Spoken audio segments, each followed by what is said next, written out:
Hi friends, knee replacement को total knee replacement कहते हैं। तो अगर ये टोटल नी रिप्लेसमेंट है तो is there another option which is not total? Is there a partial knee replacement? इसके बारे में मैं आज बात करने वाला हूँ। मैं आपका नी स्पेशलिस्ट डॉक्टर धारीवाल। आपके नी जॉइंट में 3 कंपार्टमेंट्स रहते हैं। So this is your knee joint.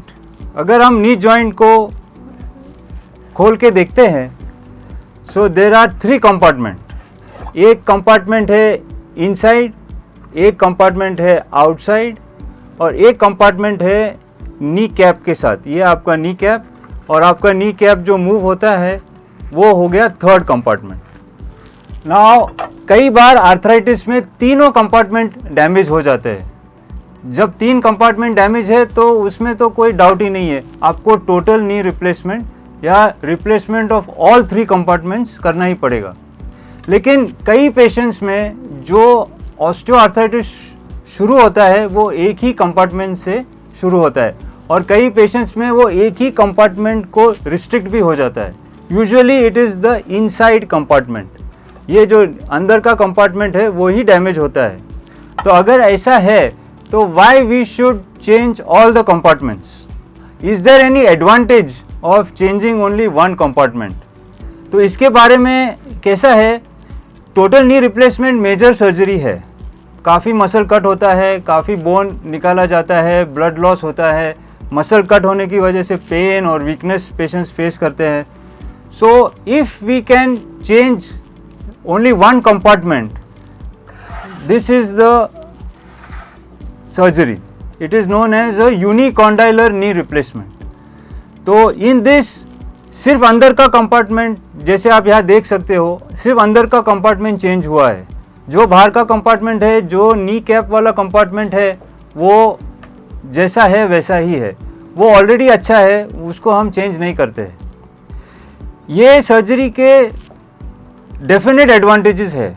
जो कट आता है वो छोटा है, मसल कटता नहीं है, ब्लड लॉस कम है, आपको बोन आपका कम निकाला जाता है। इसकी वजह से पेशेंट का रिकवरी बहुत ही फास्ट हो जाता है। पेशेंट्स इमीडिएटली चल रहे हैं, they don't need walker, they don't need physiotherapy. Patient को इतना पेन भी नहीं होता है। पेशेंट के दोनों लिगामेंट ये सर्जरी में बच जाते हैं। इसकी वजह से पेशेंट को नेचुरल फील आता है घुटने का। Patient can sit on the ground, patient can squat in the toilet, cross-legged बैठ सकते हैं। ये सब ये यूनिकॉन्डाइलर नी रिप्लेसमेंट में पेशेंट डज नॉट फील कि ये घुटना मेरा बदला है। उनको ऐसा लगता है ये मेरा ओरिजिनल घुटना ही मेरे को फिर से मिल गया है। यूनिकॉन्डाइलर नी रिप्लेसमेंट में पेशेंट के 2 मेन डाउट्स रहते हैं। फर्स्ट डाउट इज कि ये टोटल नी रिप्लेसमेंट जितना ड्यूरेबल है क्या, whether it will last as long as a total knee replacement.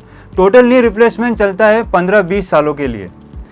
यूनिकॉन्डाइलर knee replacement में सब आज तक का रिसर्च और स्टडीज़ ये बताते हैं कि जब कंपार्टमेंट चेंज हम करते हैं तो अलाइनमेंट करेक्ट हो जाता है। जो पेशेंट का घुटना या पैर घुटने की वजह से टेढ़ा हो गया है वो सीधा हो जाता है। इसकी वजह से आर्थराइटिस रुक जाता है और वो दूसरे कंपार्टमेंट्स में स्प्रेड नहीं होता है। टिल डेट जितनी भी स्टडीज़ हुई है, all have shown that unicondylar knee replacement works just as long as a total knee replacement. Unicondylar भी 15-20 साल चलेगा जैसे टोटल नी रिप्लेसमेंट चलेगा। सो ये कोई आपको डरना नहीं है कि ये ऑपरेशन हम यूनिकॉन्डाइलर करेंगे तो जल्द से थोड़े ही सालों में टोटल नहीं करना पड़ेगा, ऐसा होता नहीं है।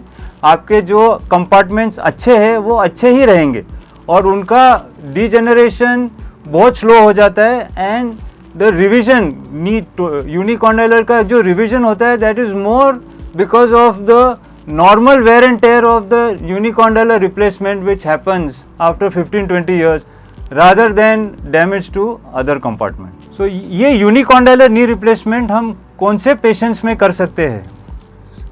जैसे मैंने बोला था, it damage has to be restricted to 1 compartment. अगर डैमेज बाकी के कंपार्टमेंट्स में है, so it is not a good operation.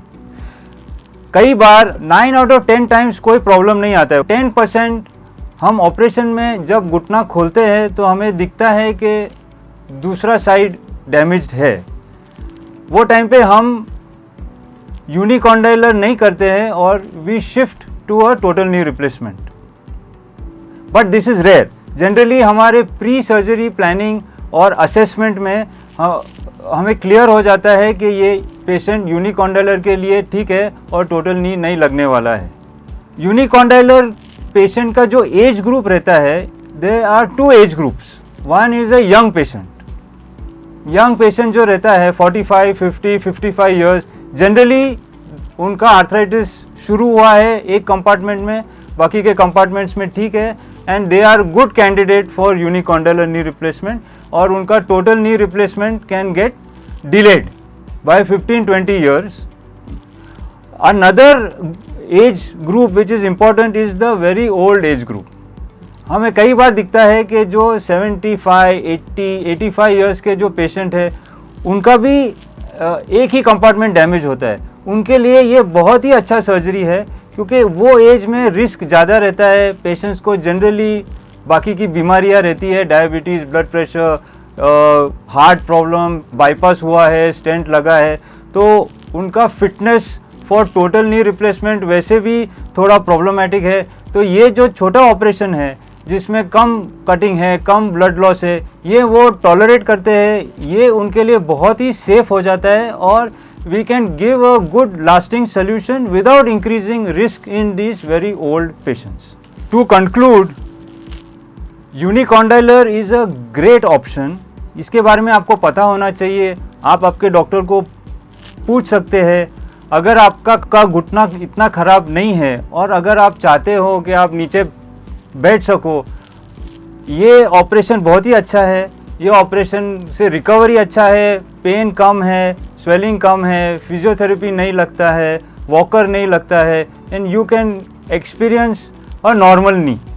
So if you have any doubts and questions about unicondylar knee replacement, please contact us. We will be very happy to help.